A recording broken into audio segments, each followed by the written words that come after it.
you so much for telling us your story and your mother's story. Okay, thank you. Bye-bye. So, Philip Bump, to wrap it up on the politics, you know, it's a rare day when a candidate can manage to enrage both the pro and anti-abortion rights movements. I don't think I've ever seen it before. No, agreed. I mean, it is, you know, I used the analogy yesterday that, you know, if you are, one of the nice things about running for president for the first time and not being an established politician is you don't have to follow paths, that you can drive off-road and you can go wherever you want to go. But the problem is there may be minefields that you didn't know about and everyone else does. And I think Donald Trump drove into this minefield and everyone was just sort of like, wow, that's the one thing that no one agrees on, which, you know, you can look at as a positive for Trump being his own guy, or you can look at it as a negative for being something that could have been easily avoidable. Philip Bump, it's a Bump and Trump segment. Probably not the first time you've heard that. Bump and Trump, Philip Bump covers the Trump campaign for the Washington Post. Thank you very much. Thanks, sir. More to come. Brian Lehrer on WNYC.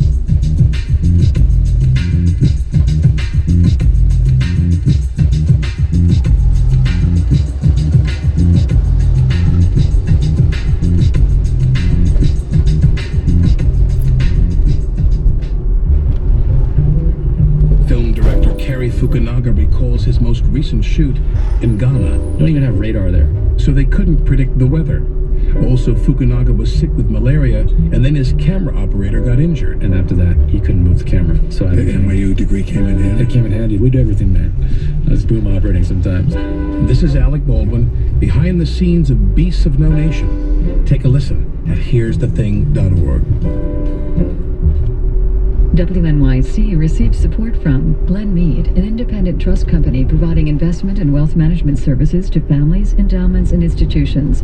More from Lee Miller at 212-328-7331. 13, presenting 13 Passport, a new streaming service for members of 13. Access to over 1,000 hours of PBS content, including British dramas Downton Abbey, Mr. Selfridge, and Wolf Hall at 13.org/passport.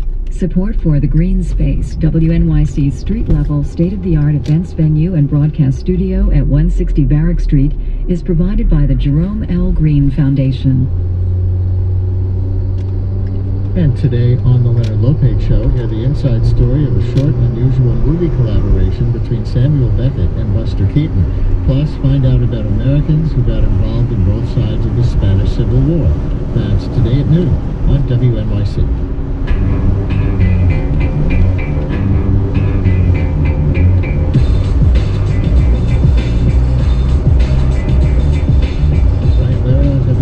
And in reaction to the terrorist bombings in Brussels just over a week ago, GOP presidential candidate Ted Cruz called for police to patrol Muslim communities here in the U.S.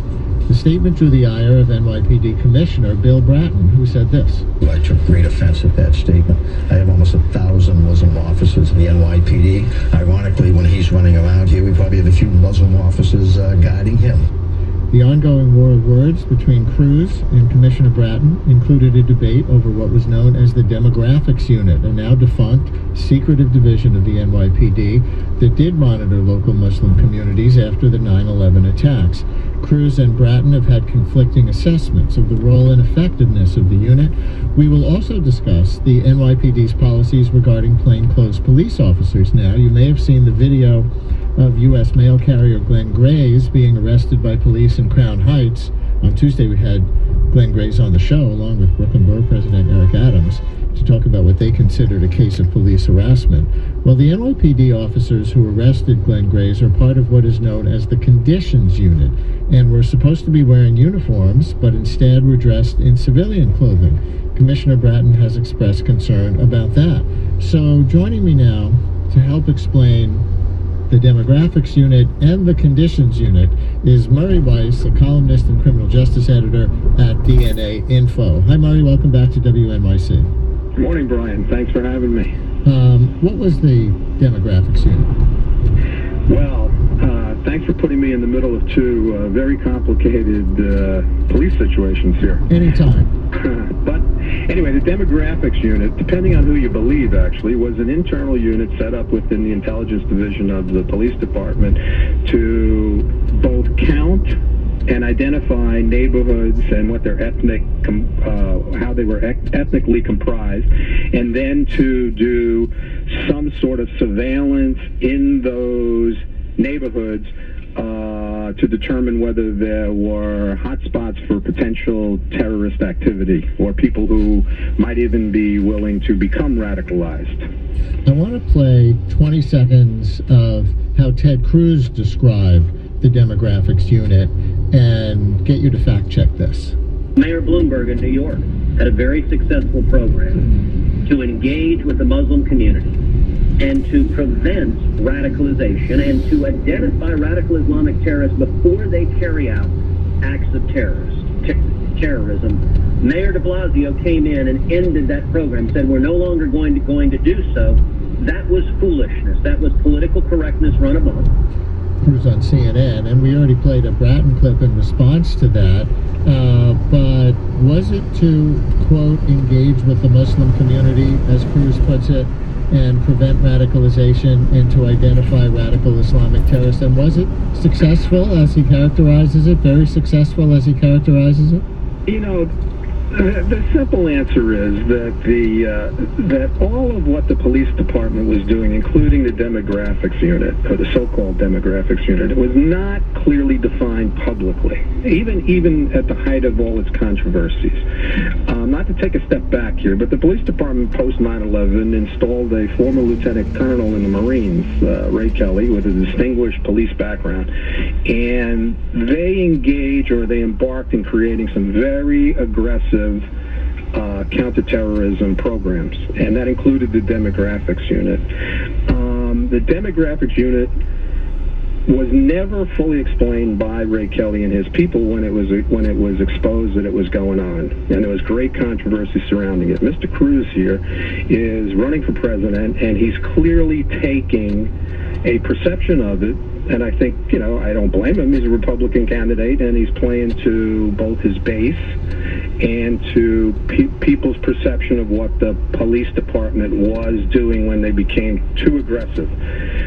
When it was exposed, you may recall, Ray Kelly and his administration finally gave a window into what they were doing and then began to scale it back, just as they did on stop and frisk. For years, they never produced the numbers on stopping and frisking and how voluminous it had become until they were pressed to, and then when they finally did, people said, hey, are you over policing certain communities? Are you illegally stopping and frisking?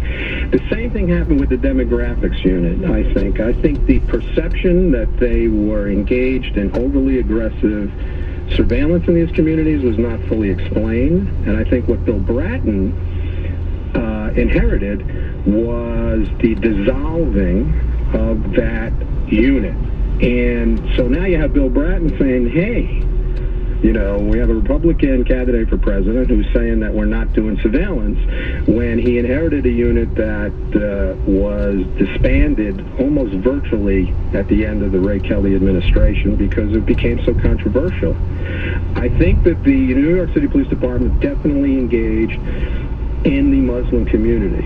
The extent of the surveillance issue was always debatable. Clearly, the New York City Police Department and the FBI have numerous active investigations that take them largely, I would think, into the communities where the Islamic radical threat might be real.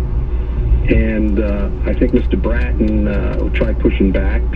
I think he got a little too defensive, quite honestly, and started engaging in a back and forth with the guy who's running for president. Yeah, and they had competing op-eds in the Daily News this week, as I'm sure you know. Cruz wrote, quote, that unit likely saved lives. For example, a former director of intelligence analysis for the NYPD, Mitchell Silber, explained that the unit identified the Islamic Books and Tapes bookstore in Brooklyn as a venue for radicalization and provided a predicate for an investigation that thwarted a 2004 plot against the Herald Square subway station. Is that an accurate claim? I don't believe that that's an accurate claim. Honestly, I tell you, I tried to get my hands around the demographic unit myself many times.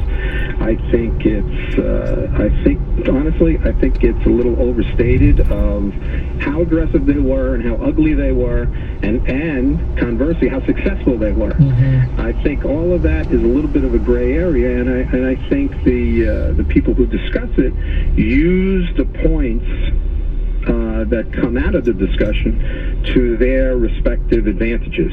So Cruz is grasping or taking hold of the straws that work for him, and Bill Bratton is trying to beat back some of the very negative leftover impressions that grew out of the secretness of the not just demographic unit, but what the police department was doing as a whole in its counterterrorism efforts post 9/11. Cruz's op-ed also said that the unit was shut down because of political correctness, and Bratton, in his op-ed in the Daily News, responded this way, quote, "He tried to depict the demise of the unit, as other ill-informed observers have done, as a knuckling under to the forces of political correctness, rather than the sensible administrative decision that it was. The fact is that the former administration had allowed the unit to dwindle down to two investigators. Why, writes Bratton? Because the work of the unit, which was to map the ethnic makeup of the city to better understand the domain of the New York metropolitan area, was finished. The two remaining detectives simply had little to do."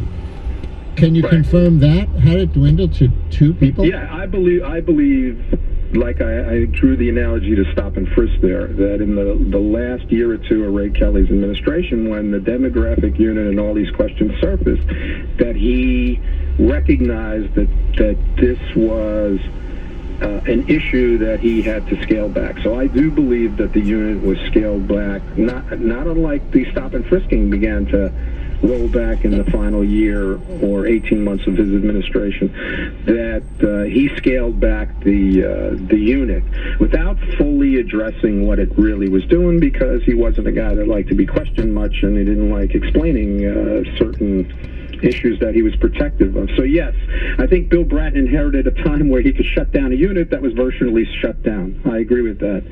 But I do believe, however, it was rolled back because, as Mr. Cruz said there, that the political winds were blowing against that. We've seen in law enforcement, as recently as the Apple versus FBI and post 9/11, the winds blow on law enforcement. Post 9/11, we got to get more aggressive. We have to move in a direction that prevents stuff and catches people. Now we're almost 15 years out from 9/11, and people question, how aggressive we are, and then terrorism pokes its ugly head up again, and then people say, gee, maybe we should be more aggressive. So the issues and the handcuffs, if you will, or the debate over what law enforcement can or can't do often is dictated by public sentiment and political climates.